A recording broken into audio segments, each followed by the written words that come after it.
है। गाय कभी चाट के नहीं पीती पानी, भैंस नहीं पीती, शाकाहारी प्राणी जो भी होंगे वो चाट के पानी नहीं पीते हैं।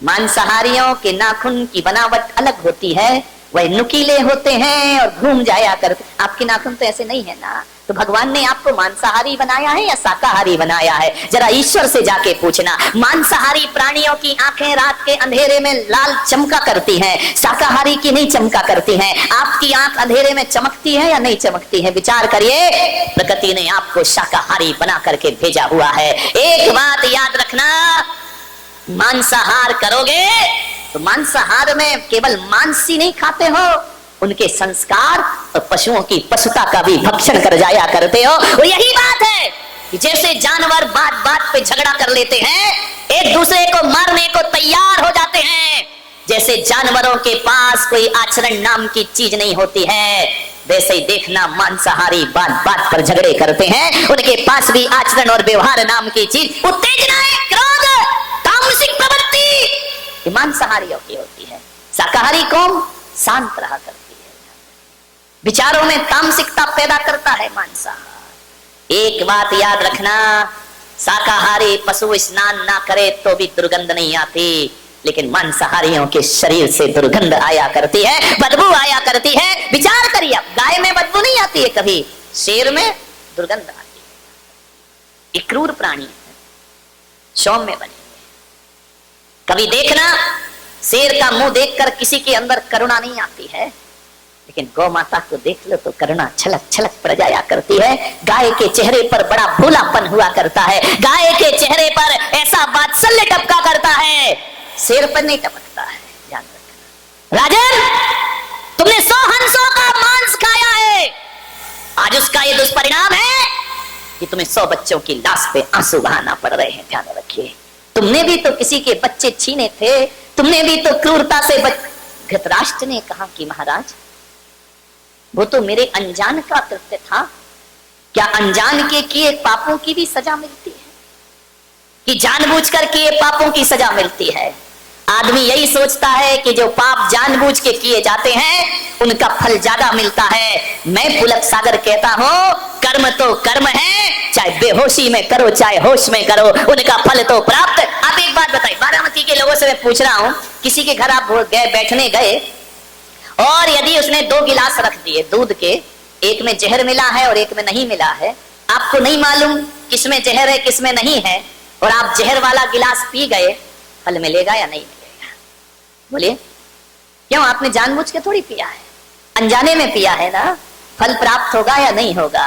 ध्यान रखना, कर्म किसी को नहीं छोड़ा करते हैं। आप यदि अनजाने में इस प्लग में उंगली डाल दो, झटका लगेगा या नहीं लगेगा? नहीं, करंट को बोलना भाई वो तो अनजाने में हुआ, तू करंट क्यों लग रहा है मुझे? ध्यान रखिए, जानबूझ कर करो या अनजाने में, सजा तो प्राप्त जरूर। और एक बात याद रखना, जीवन में 90% पाप अनजाने में ही हुआ करते हैं मेरे भाई, जानबूझ के कोई पाप नहीं किया। 10% पाप जानबूझ के होते हैं, 90% पाप अनजाने में होते हैं। तो आप इस गफलत में ना रहें कि अनजान में किए गए पापों की सजा नहीं मिलती है। यदि अनजान में कांटे पर पांव रख दो तो वो भी चुभता है मेरे भाई, और अनजाने में कोई अंगार हाथ में रख दे तो वो भी जलाने का काम किया करता है। अज्ञान में भी यदि पाप किए हैं, फल जरूर प्राप्त। धृतराष्ट्र की आंखों से आंसू आने लगे, बोले हे माधव, ये तो बताओ कि मैं अंधा क्यों हो गया? राजघराने में पैदा हुआ, मेरी आंखों में रोशनी क्यों नहीं है? मैं इस वंश में, इस कुरु वंश में ऐसा राजा क्यों बना कि सिर पर ताज भी था लेकिन मैं देख नहीं सकता था? कृष्ण ने कहा, इसके भी जिम्मेदार तुम ही हो, क्योंकि जब वो रसोइया मांस खिलाते रहा तो तुम अंधे बनकर के खाते रहे। तुमने ये भी नहीं पूछा कि ये क्या है, क्या बना रहा है, तुम रंग और स्वाद में डूब गए थे। आंखें होने के बाद भी तुमने आंखों से देखा नहीं, तो कर्म ने कहा कि जब आंखें होकर भी उपयोग नहीं करता है तो अगले जन्म में से अंधे की पर्याय में पैदा। ध्यान रखिए, समझिए कर्म प्रकृतियों को होते हुए भी आप नजरअंदाज कर रहे हैं तो आपको आंखें दोबारा मिलने वाली, इसलिए धृतराष्ट्र तुम अंधे हुए। बोली द्रौपदी की तो आंखें हैं, ये पट्टी बांध कर क्यों बैठी है? बोले इसलिए इसका भी कर्म है। वो जो हंसों का मांस खिलाते रहा, वो रसोईया कोई और नहीं, ये द्रौपदी ही है, जो इनाम के लालच में तुम्हें हंस के बच्चे खिलाते रहा। आंखें होकर भी इसने अनदेखा किया, इसलिए आंख होकर भी आंखों में पट्टी बांधने को मजबूर हो गई। अब विचार करिए, रोशनी होकर भी दुनिया नहीं देख पाई गांधारी, ये तुम्हारे ही कर्मों का फल हुआ करता है। मान्यवर ध्यान रखिए, किसी से डरो या ना डरो, मैं तो आपसे निवेदन कर रहा हूं, तुम लोग मराठा हो, महाराष्ट्र में रहने वाले लोग हो, तुम लोग वो व्यक्ति हो बारामती में रहने वालों, बहुत शूरवीर हो, ध्यान रखना, तुम किसी से नहीं डरते। वो तो मेरी किस्मत है कि थोड़ा बहुत तुम लिहाज कर लेते हो, नहीं तो किसी से डरने वाले हैं महाराजा शिवाजी छत्रपति के वंशज लोग। विचार, आप किसी से नहीं डरते हैं, लेकिन मैं आपसे निवेदन करूंगा, एक संत होने के नाते मत डरो किसी से, भगवान से भी मत डरना। उलक सागर की तो क्या औकात, मैं कह रहा हूं कि भगवान से भी मत डरना, मां बाप से भी मत डरना, बड़े भाई से भी मत डरना, समाज से भी मत डरना। लेकिन मैं आपसे एक निवेदन करता हूं कि समाज से, भाई से, परिवार से, बड़े बुजुर्गों से, गुरु से भी मत डरो। नहीं डरना तो मत डरिए, निर्भीक होकर जिए। लेकिन आपसे एक निवेदन करूंगा कि डरना तो भगवान से भी नहीं चाहिए, लेकिन आपसे एक ही निवेदन है मेरा कि भगवान से डरो या ना डरो, पर आदमी को अपने कर्मों से जरूर डरना चाहिए, क्योंकि कर्म किसी को छोड़ दे, भगवान तो फिर भी छोड़ देगा, लेकिन कर्म किसी को भी छोड़ते नहीं। कर्मों को सुधार। कबीरा, जब हम पैदा हुए जग हंसे हम रोए, वैसी करनी कर चलो हम हंसे जग रोए। ध्यान रख, कर्मों को सुधारिए, करनी सुधार लो, कर्म सुधर गया, जन्म सुधर गया। ध्यान रखना, मति सुधर गई, गति सुधर जाएगी, भाव सुधर गए, भाव सुधर जाएंगे। ध्यान रखें, कुछ नहीं करना है, सोचना है आपको, घटराज को 100 बच्चों की लाश पे आंसू बहाना पड़े। ये कैसी जिंदगी है हमारी? अपना पेट भरने के लिए किसी का पेट फाड़ देना, ये इंसानियत हुआ करती है।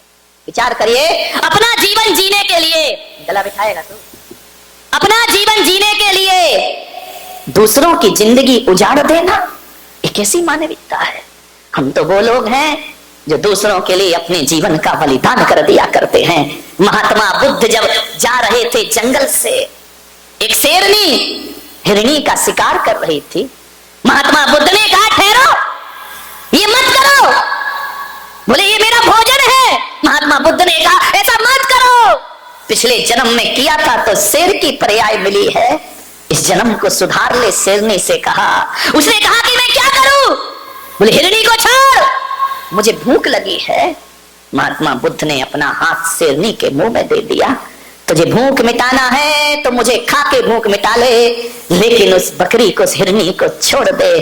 कहते हैं जैसे ही महात्मा बुद्ध ने अपना हाथ शेरनी के मुंह में दिया, शेरनी मुंह फेर लिया करती है कि मैं हिंदुस्तान की और पशुओं की संस्कृति जानती हूँ, हम साधुओं का भक्षण नहीं किया करते हैं। ध्यान रखिए, एक जानवर में इतनी अकल होती है, एक पूंछ वाला इतना समझदार है कि मूंछ वाले को क्या हो गया है? ध्यान रखिए, इसको अकल ही नहीं आती है, पूंछ वाला सुधर रहा है।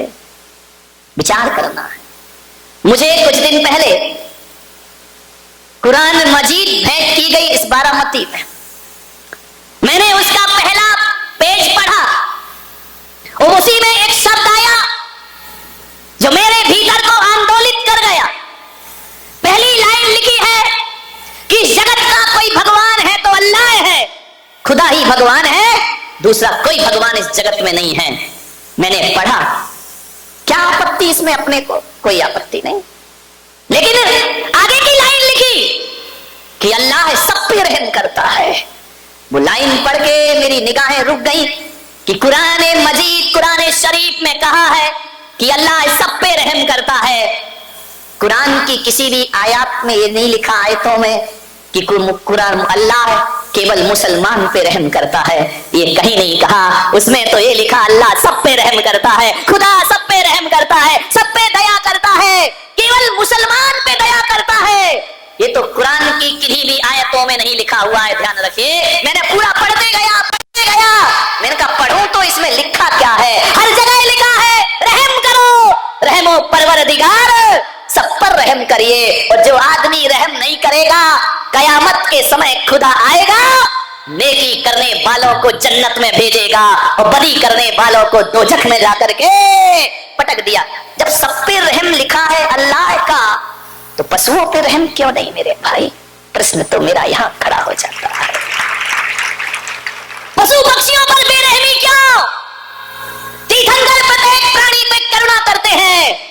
अवतार पुरुष ने प्रत्येक जीव को जीने का अधिकार दिया है, तो अल्लाह ने भी सृष्टि में सबको जीने का हक प्रदान किया है। किसी की हत्या करने का हक प्रदान नहीं किया है। किसी भी धर्म ग्रंथ में नहीं लिखा है कि आप हत्याएं करिए। ध्यान रखिए मान्यवर। अमेरिका कहता है कि विश्व एक व्यापार है। अमेरिका का संदेश, विश्व एक व्यापार है और यहाँ केवल मनुष्य को जीने का अधिकार है। और ऋषि मुनि का देश मेरा भारत कहता है कि विश्व एक व्यापार नहीं, मेरा भारत तो कहता है विश्व एक परिवार है और यहाँ सभी को जीने का अधिकार है। वसुधैव कुटुंबकम, ये चिंतन है हमारे देश का कि एक परिवार है। पशु पक्षी हमारा परिवार है, एक इंद्रिय हमारा परिवार है, पेड़ पौधे हमारा परिवार है, सब हमारे परिवार हैं। सबको जीने का अधिकार है। ध्यान रखना मान्यवर। सोचना है आदमी को क्या हो गया है? ऐसी बुद्धि मारी गई 21वीं सदी के इस इंसान की कि टीवी पर देखा संडे हो या मंडे, रोज खाओ अंडे। आदमी तैयार हो गया। अब अभी एक चाल और चल गई है, अंडा शाकाहार है। ध्यान रखिए, माथा ठोक लिया मैंने, अंडा शाकाहार हो गया। अरे मेरे भाई बताइए, मुर्गी के गर्भ से पैदा हुआ है, बताओ आपने इंजेक्शन दे दे करके अंडे पैदा कर दिए हैं। अब इतने अंडे हो गए, इतने अंडे हो गए, इतने अंडे हो गए। जितनी पैदावार है उतनी खपत नहीं है अंडों की, लोग उतना खरीद नहीं रहे हैं। तो व्यापारियों ने एक षड्यंत्र रचा। बोले अभी अंडे खत्म कैसे होंगे? पैदा ज्यादा हो रहे हैं, खपत कम हो रही है, क्या किया जाए? तो ध्यान रखना, व्यापारियों ने एक षड्यंत्र रचा कि अंडे को शाकाहार घोषित कर दिया जाए ताकि शाकाहारी कौम भी इसके गिरफ्त में आ जाए। ध्यान रखना है आपको, अंडा कभी शाकाहार नहीं हो सकता है। हाँ, मैं उस दिन शाकाहार मान लूंगा जब अंडा किसी पेड़ पर लटका हुआ दिखाई देगा, तो मैं कहूंगा अंडा बचाइए अपने बच्चों को। टीवी पर ऐसे विज्ञापन आते हैं, मैं तो कहता हूं संडे हो या मंडे कभी ना खाओ अंडे। ध्यान रखना, स्वर्गों में संडे मंडे नहीं होते। ध्यान रखना, स्वर्गों में संडे मंडे नहीं होते, मुनियों के साथ गुंडे नहीं होते, अहिंसा के हाथ में डंडे नहीं होते और शाकाहारी की थाली में अंडे नहीं होते। ध्यान रखिए, शाकाहारी उत्तम चाल चल रहे हैं। और आदमी इतना मूर्ख है, जो एडवर्टाइज देख लिया वही चाहिए हमको। जैसी स्टाइल, हेयर स्टाइल देख ली, हमारे छोरे तैयार, हमारी भी ऐसे ही होना चाहिए। महिलाओं ने देख ली, मेरी साड़ी उसकी साड़ी से सफेद कैसे, सुपर रेन। ध्यान रखिए मान्यवर।